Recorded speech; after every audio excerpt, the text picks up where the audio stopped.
The dark web is a place of shadows, a place where whispers are traded, deals are made, and lives are destroyed, an invisible world under the surface of the internet. For most, it's a mystery, a legend. For some, it's a living nightmare. But for Casey Locke, the dark web was home. A former hacker-turned-security expert in Dubai, Casey's job was simple: protect people from what lay beneath the surface. But even the best can be pulled into the abyss. It was 3 a.m. when Casey received the message, one that would shatter the careful life she had built. The words were chilling, the kind that make your blood run cold. Her fingers froze over her keyboard. She knew exactly what it meant. There was no time to waste. Not when death was knocking at her door. Casey had seen it all before: the hidden auctions, the sickening requests for violence, the whispered deals for stolen identities, and the tragic last moments of those caught in the wrong hands. She had learned to turn a blind eye to most things, but this was different. The message came with a link. She clicked it. The screen flickered before it revealed a live stream, an abandoned dark room. The camera was shaky, the lens smeared with something blood.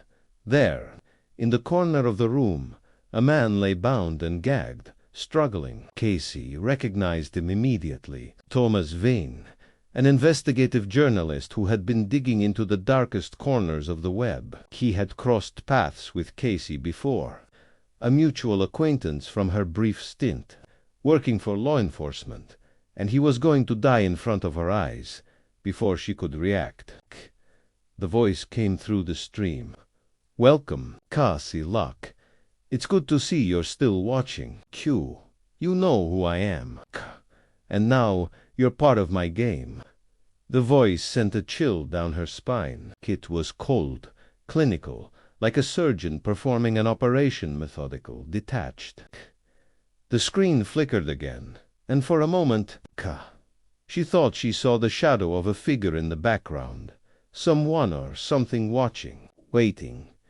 The timer on the screen began counting down. 60 seconds.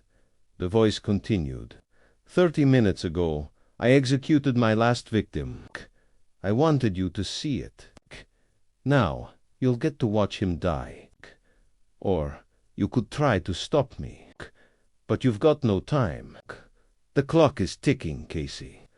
Casey's mind raced. She was no longer just a spectator. She was part of this twisted game. There was only one way out: find the killer, or she would be next.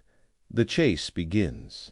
The seconds ticked away as Casey opened multiple tabs on her computer, tracking the IP address of the stream. Her fingers moved in a blur, each keystroke an urgent plea for answers. The dark web was like an ocean, vast and anonymous, but Casey knew how to navigate it. She had built her reputation by hunting down hackers, tracking down criminals. But now the hunter had become the prey. She was no longer searching for a needle in a haystack. She was the target, and her life was the price. The countdown continued. 30 seconds. The voice came again, almost playful now. "I'm curious, Casey. Do you think you can save him, or will you simply watch him die and feel guilty about it later?" That's how it works, doesn't it? Q. Save some, lose some, but there's always one that haunts you. Casey's pulse quickened. The man on the screen, Thomas Vane, had uncovered dangerous truths about powerful people. His investigation had put him in the crosshairs of those who lurked in the deepest shadows. Now, they were using him as bait to lure Casey in. She knew that if she couldn't stop the killer now, Thomas would be just the beginning asterisk. The timer hit 0. The screen went black. A beat of silence. Then, the sound of a muffled shot echoed in the room. Her breath caught in her throat. The next moment, the feed came back to life. Thomas was gone. His body slumped to the floor, his eyes staring lifeless into the camera. But the message was clear. This wasn't just a murder. This was a declaration of war. The room felt smaller now. The air thick with tension. Casey slammed her fists onto the desk, the anger bubbling inside her. It was personal now.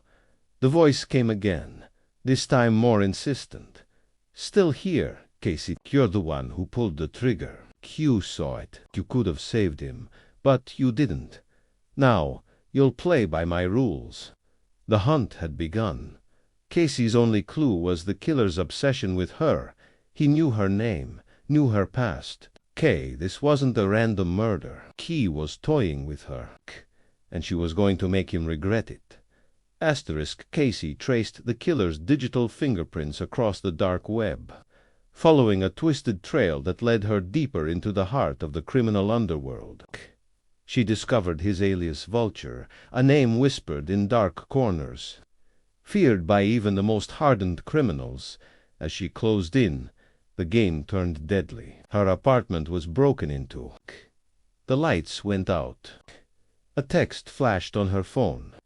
"You can't hide, Casey. I'm already inside." Panic surged through her veins. Every instinct told her to run, to leave, but she couldn't. Not when the killer was so close. Not when it was her turn to make a stand. She grabbed her gun, cold metal, a reminder that this was no longer a game. In a final, desperate move, Casey tracked the killer to an abandoned warehouse on the outskirts of Dubai. It was a trap, of course. But Casey wasn't afraid of traps. She was the one who set them down in the heart of the warehouse. Under the dim glow of a single hanging light, she faced Vulture, the man she had been hunting for weeks. He smirked as he stepped forward, his face hidden in the shadows. "Did you think you could win, Casey? You were never meant to. This was always going to end in blood." Without warning, he lunged toward her, and the battle for survival began. As the struggle raged on, Casey noticed something. His mask was slipping. There was something oddly familiar about him, a detail in his eyes.